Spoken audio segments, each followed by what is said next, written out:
এখন উনি ওখান থেকে শোকবার্তা জানিয়েছেন, এটা বলে তার কোনো লাভ নেই, কারণ যা করার তো করেই ফেলেছে। আমাদের মাননীয় সাবেক প্রধানমন্ত্রী জিয়া, উনি তো মর্মান্তিক মৃত্যু, এটা তো শোক প্রকাশ করা কোনো কিছু করা সম্ভব না। আমরা ওইভাবে মর্মান্তিক, আমরা দূর।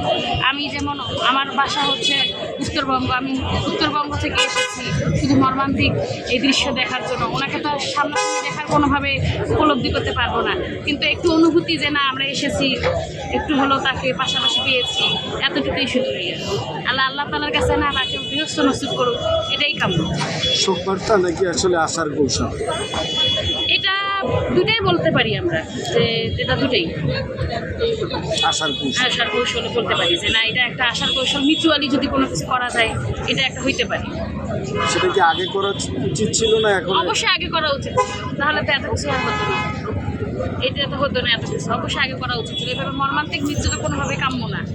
নেত্রীকে যে পরিমাণ টর্চারিং বা অত্যাচার করেছেন, এখন উনি ভারতে থেকে যদি এটা বুঝতে পারেন যে 18 কোটি জনগণ ওই নেত্রীর জন্য আল্লাহর কাছে দোয়া প্রার্থনা করতেছে, তো মানুষ যদি হতে হয়, আমার মনে হয় যে বেগম খালেদা জিয়াকে অনুসরণ করা উচিত।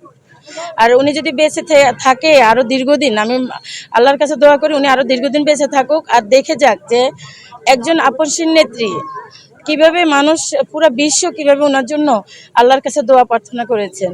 তো সেই অনুযায়ী ওনাকে আমি ধন্যবাদ জানাই। শেষে হলো উনি বুঝতে পেরেছেন উনি দেশে আসবেন, সেটা আসলে আমি এটা বলতে পারি না। উনি দেশে আসবেন কি আসবেন না সেটা হলো ওনার ব্যাপার, কিভাবে আসবেন এটা কৌশল হলো যে অবস্থা উনি রেখে গেছেন দেশটাকে, এই কৌশল মনে হয় না এই যে বাংলার জনগণ ওনার আশাটাকে সহজভাবে মেনে নেবেন, এটা মনে হয় আমার। আমি এককভাবে আসলে কিছু বলতে পারতেছি।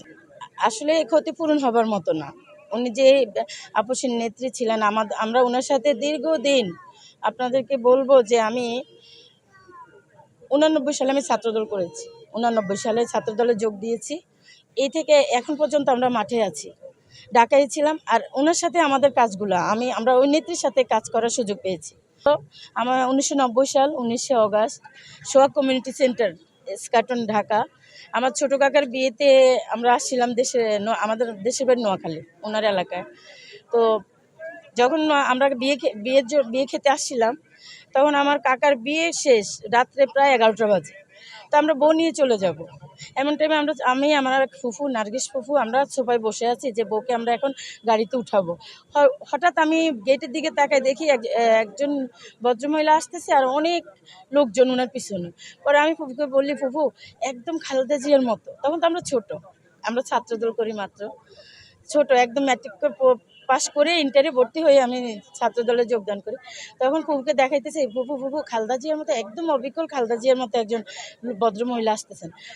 উনি যখন সামনে আস্তে আস্তে আমাদের সামনে আসলেন, ওনাকে দেখে আসলে আমি মানে আবেগ আপ্লুত হয়ে গেছে যে সত্যি আমি ওনাকে দেখতেছি।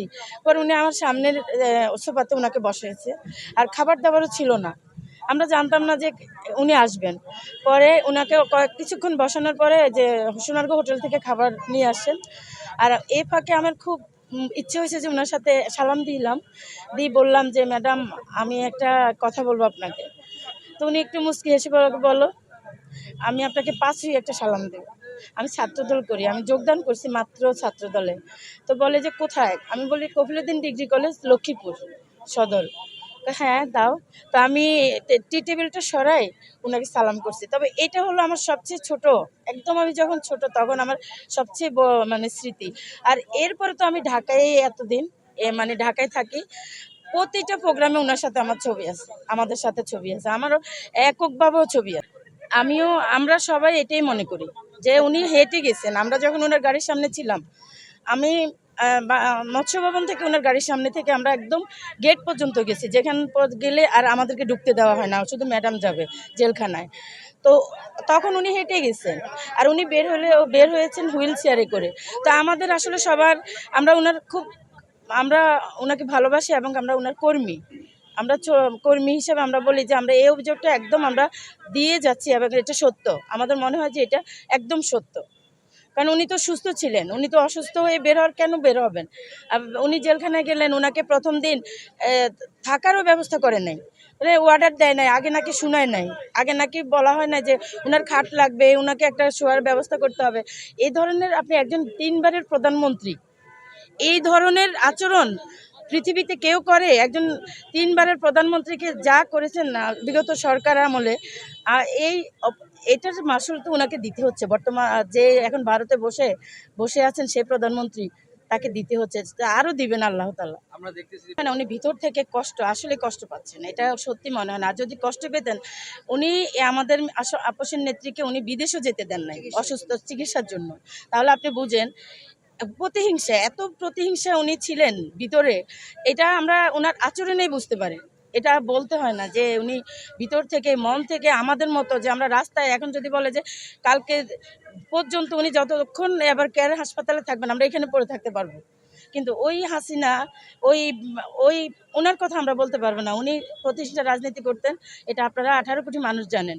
আর এই জানাটা এই জন্য আমি বলি, দেশনেত্রী বেগম খালেদা জিয়ার জন্য যেভাবে আমাদের বাংলাদেশ হতে বিভিন্ন দেশ যেভাবে আল্লাহর কাছে দোয়া করতেছে, এটার একমাত্র ওনার কাজে ওনাকে এই জায়গাটা এনে দিয়েছে। Thank you.